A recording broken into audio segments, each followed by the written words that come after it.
Hi, everybody. Ian Bremmer here, and a quick take to kick off your week. A big $90 billion package that has been approved by the U.S. House of Representatives going through the Senate shortly after months of debate. And all of the package, all three major pieces of it, have some significant complicated features. First of all, the biggest piece for Ukraine, $60 billion, massive military support. They had been in danger of losing significant more territory. This certainly shores them up. It helps the Ukrainians. It makes the Europeans panic less.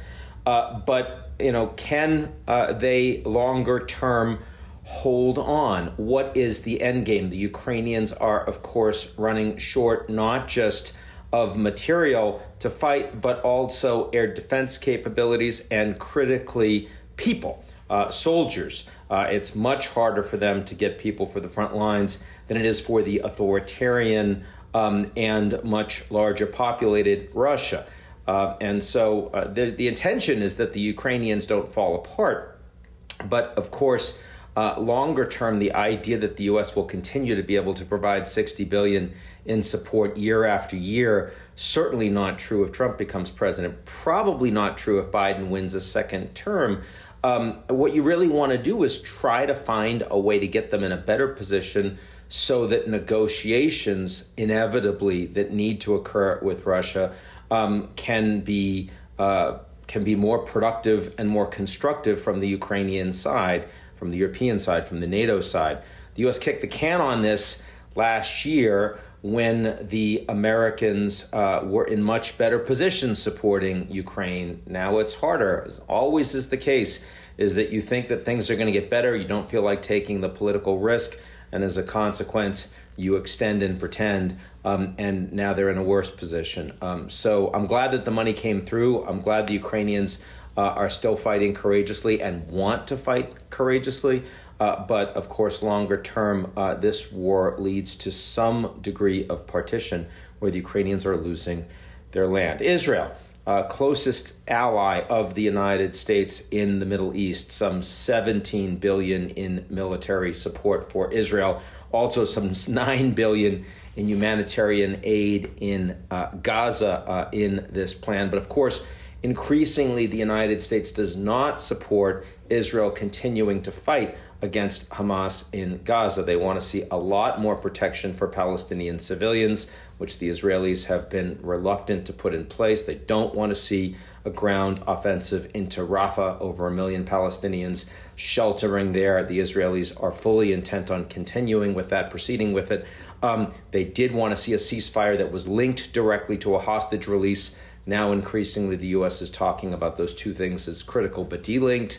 And at the same time as the U.S. is providing all this money, you have sanctions being placed by the United States on battalions of the Israeli Defense Forces engaged in human rights violations.